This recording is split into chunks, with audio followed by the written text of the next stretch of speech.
हाँ जी की सेटिंग है? ਸੈਟਿੰਗ ਤੇਰੇ ਮੈਂ ਦੱਸਣਾ मतलब ਕਰਨਾ ਤੂੰ ਪਤਾ ਕੀ ਹੈ की करना है? ਈਦੀ ਵਾਲ ਡਾਂਗਣਾ ਤੂੰ ਗੱਡਵੇ ਝਾੜ ਕੇ ਆ ਜਾਣਾ ਠੀਕ ਹੈ त्रवा क्लैश ना ਤਰਮਾਂ ਠੀਕ ਹੈ ਗੱਲ ਸੁਣ ਪਹਿਲੋ ਤੇ ਉਹਨਾਂ ਦਾ ਬੂਹਾ ਸ਼ੂਆ ਖੜਕਾਂ ਦੇ ਨਾ किना दा ਹੋਇਆ ਗੋਸ਼ਤੀ ਵਾਲਿਆਂ ਦਾ अल्लाह ਜੇ ਤੇ ਬੂਹਾ ਲਾ ਲਿਆ ਉਹਨੇ ਦੇ ਛੜਿਆ ਉਹਨੇ ਇਜ਼ਤੀ ਨਾਲ ਠੀਕ ਹੈ ਜੇ ਨਾ ਨਾ ਦਿੱਤਾ ਉਹਨੇ अच्छा ਤਿੰਨ ਮਹੀਨਾ ਤੂੰ ਛੱਟੇ ਕਰਾ ਛੱਡਣੇ ਠੀਕ ਹੈ चलो थोड़ा तू चोरी बड़ा पै जाना कुछ 2-4 बारी मंगा दे छड़े ना दितो ने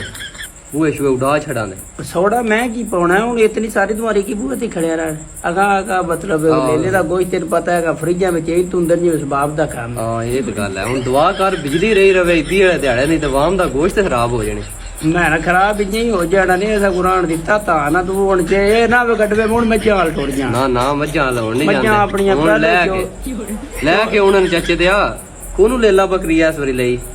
ਆਪਣੇ ਕੋਲ ਕਿੱਥੇ ਜਿੱਡੀ ਮਹਿੰਗਾਈ ਆ ਲੈਣ ਹੁੰਦੇ ਨਹੀਂ ਇੱਥੇ ਤਾਂ ਪੈਸੇ ਜੰਟੇ ਵਾਲੀ ਸਾਰੇ ਫਸਾਏ ਸਾਰੇ ਉੱਦੇ ਫਸੇ ਪਏ ਨਹੀਂ ਤੂੰ ਇਹ ਗੱਡਵੇ ਜਿਹੜੇ ਨਹੀਂ ਗੱਡਵੇ ਝਾੜ ਕੇ ਆਉਣੇ ਪਹਿਲਾਂ ਹੀ ਧੋ ਧਾਕ ਰੱਖ ਲਈ ਨਾ ਨਾ ਉਹ ਚੌਧਰੀ ਪੂਰੇ ਫਿੱਟ ਕਰ ਗਿਆ ਵਾਂ ਹਾਂ ਠੀਕ ਕੋਈ ਰੌਲਾ ਹੀ ਨਹੀਂ